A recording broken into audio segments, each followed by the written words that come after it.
Gracias, Pablo. Bueno, lo que les voy a leer tiene el título de La violencia de los afectos en la Copa Dorada de Henry James. La Copa Dorada es una novela compleja con una anécdota simple, compuesta por amor, engaño, infidelidad. Si solo nos quedáramos con la anécdota, podría reducirse a la estructura de una novela policíaca. Las primeras páginas presentan el engaño que será descubierto 600 páginas después. Pero quedarse con la anécdota no permite entender lo más importante. En esto consiste lo complejo de la novela. Al tratar de contarla, la reducimos sin poder exponer su trama, ya que ella misma es afectada por lo que quiere exponer. En lo que sigue trataré de mostrar que esta novela presenta una paradoja. Nuestra atención es defectuosa, siempre incompleta, ya que por tratar de comprender nos quedamos con algo simple. Esta paradoja aparece en el título, La Copa Dorada, pues no ofrece ninguna información acerca de lo que trata. Por el contrario, este título expresa un enigma que solo podrá comprenderse leyendo 600 páginas después. Una copa de cristal perfecta, cuya redondez está totalmente pulida, de tal manera que parece tan compacta como si fuera de oro. Sin embargo, tiene una imperfección, una grieta. Esta grieta hace frágil a la copa que parecía tan resistente como el oro. Con esta imagen que descubrimos solo después de haber leído la novela, Henry James sugiere que nuestra atención siempre tiene grietas. Cito: agradezcamos, pues, que en caso de que realmente haya una grieta, lo sepamos. Lo importante es que no seamos destruidos por grietas cuya existencia ignoramos. Hasta ahí la cita de la propia novela. Estas grietas que desconocemos nos ponen en el riesgo de ser lastimados o lastimar en nuestras relaciones afectivas. Trataré de exponer con 3 puntos esta lectura de la Copa Dorada. En cada uno de ellos encontraremos sendas formas de clasificar la novela. Como ya he dicho, pretendo mostrar que esta novela asume la propia paradoja que propone, que nuestra atención reduce lo complejo y por eso es incompleta. Por eso, cada vez que tratamos de contar la novela, la simplificamos y nos quedamos con un género, perdiendo de vista lo demás. Cada uno de los 3 puntos que voy a presentar se queda con esta simplificación. Primero, hablaré de la estructura de la novela, compuesta por diálogos y 3 parejas, la cual parece apropiada para una obra de teatro.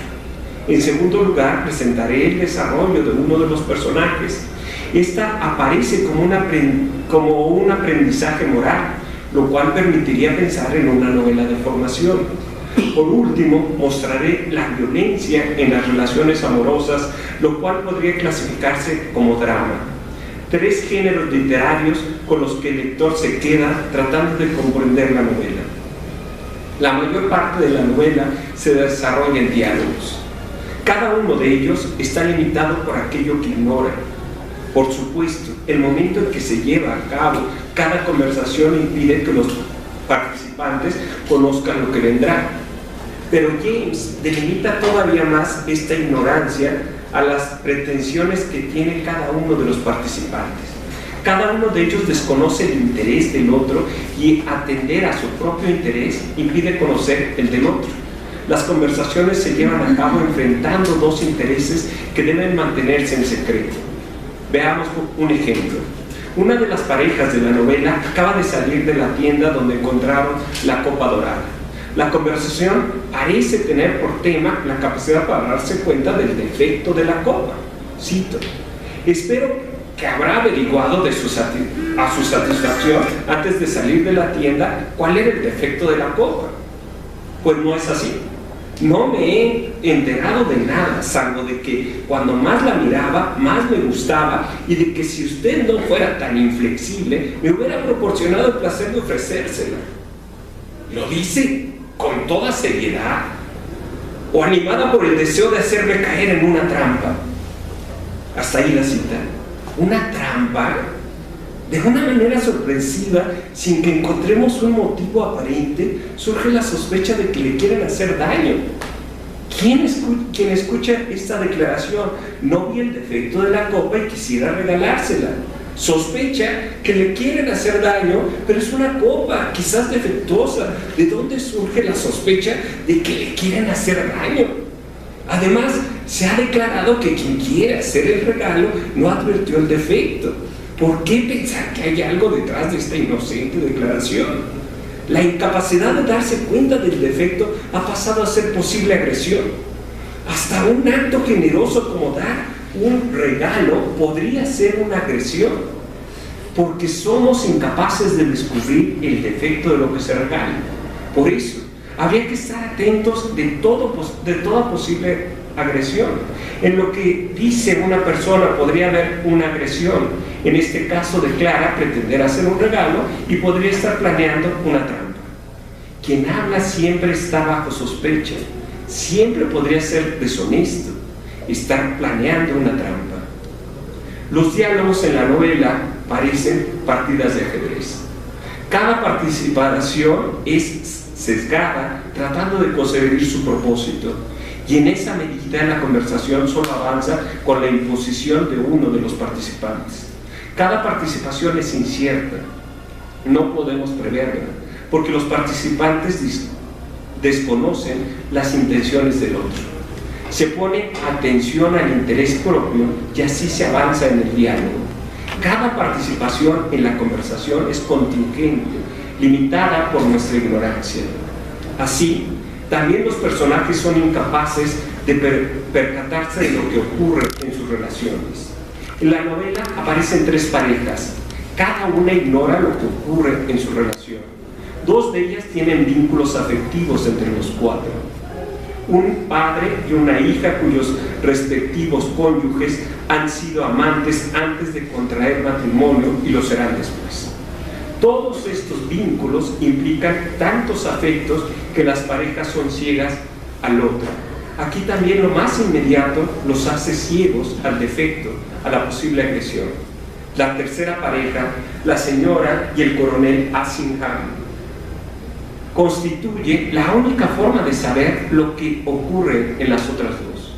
La perspectiva de esta pareja le permite tener una comprensión de las otras 2.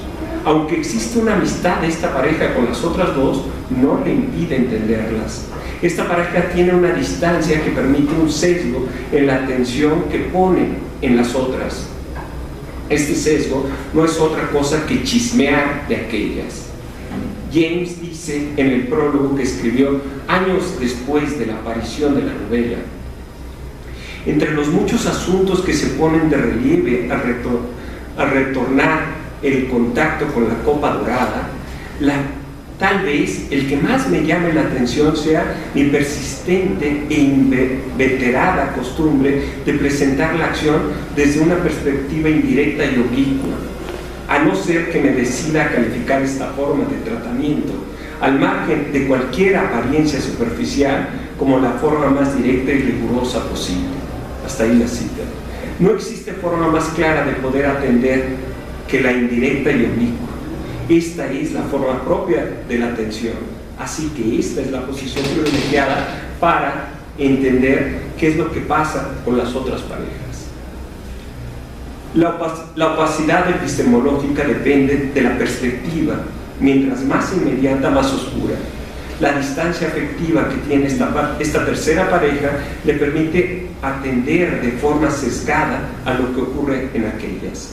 El chismorreo que leemos entre ellos es la posición más neutral acerca de los acontecimientos. No están ocupados en atender a sus intereses ni sus afectos, o mejor dicho, siendo su interés descubrir el secreto de los demás, no se distraen con otro interés. Esta es su perspectiva para atender los asuntos de los demás. Entonces, la inmediatez afectiva es el origen de la opacidad epistemológica. En la novela, la atención siempre está sesgada por los afectos. Hablar de la posición privilegiada de la pareja podría hacer pensar que el diálogo entre ellos no pasa por la ceguera de la atención, y eso sería un error. Aquí el interés también es solo uno de los participantes. El diálogo entre esta pareja tampoco se establece en la comprensión plena. plena. Cito: esta era la manera como trataba a su esposa, de cuyas palabras, por lo menos en gran parte, hacía caso omiso. En beneficio de la economía generalmente considerada, recortaba y reducía el pensamiento de su mujer. De la misma manera que recortaba por ahorro, mediante tachaduras hechas con el último resto de un lápiz, los telegramas de la señora Assingham.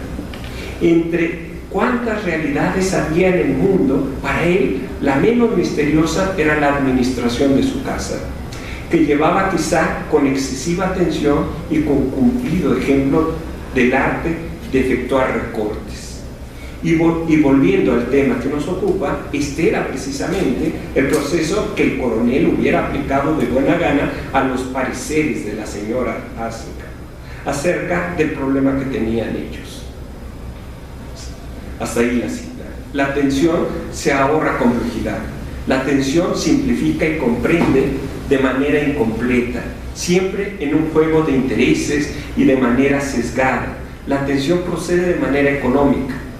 Ahora pasemos al segundo punto: la formación moral de la hija Maggie.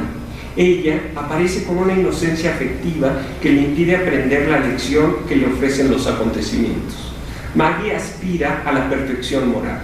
Para ella, la perfección moral consiste en no actuar mal, no violar una regla, no dañar a nadie nunca. Y esta perfección moral la traduce en que debe amar fielmente a su padre. Dejar de hacerlo sería dañarlo y faltar a su obligación como hija, lo cual le impide tomar otra perspectiva. Su padre dice de ella: en toda su vida Maggie nunca ha obrado mal durante más de 3 minutos. Tiene como norma la necesidad de no hacer daño, de tal manera que resulta una superstición no hacer daño que le atormenta de la forma más apremiante en cada situación de elección. Todo esto debido a su pequeño sentido de justicia completamente heroico. Esta perfección moral asemeja a la perfección de la copa dorada, y en ese mismo sentido una grieta sería la caída. La novela está plagada de imágenes que hacen un símil entre la inocencia de esta aspiración con el cristal, la redondez como una perfección que solo podía alcanzarse en el paraíso, y la grieta es la caída. Esta grieta surge cuando se compromete en matrimonio, ya que será infiel a su padre y dejará de cumplir su obligación. Ella no puede vivir el duelo creado por la separación. Le está haciendo daño a su padre. Para sobrevivir con la culpa, invierte la regla. Ahora, la regla es imponerse, pasar por encima de los demás en beneficio de sus afectos. Ella ama a su padre y, para sentirse tranquila, arregla el matrimonio del padre con su amiga de la escuela. Maggie hace que su padre se case con alguien que tiene su edad. De esta manera piensa que no se separa de su padre, no le hace daño porque no lo deja solo. Pero la regla que sigue Maggie ahora ya no es la perfección moral. No importa actuar mal, ni violar una regla, ni dañar a nadie, siempre y cuando se haga por amor. Cito: en este momento el tono de las palabras de Maggie había adquirido un extraño matiz que no armonizaba con su sonrisa, lo cual quedó todavía más patente cuando concluyó: y de esta manera consigo que hagan lo que yo quiero.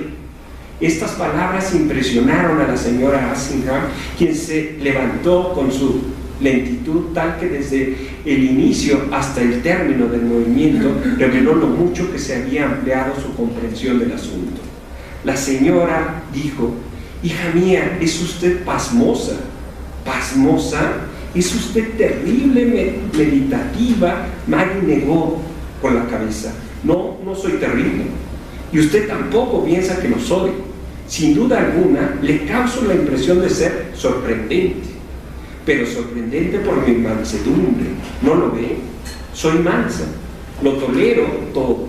La señora Assingham canturreó: oh, tolerar, tolerar.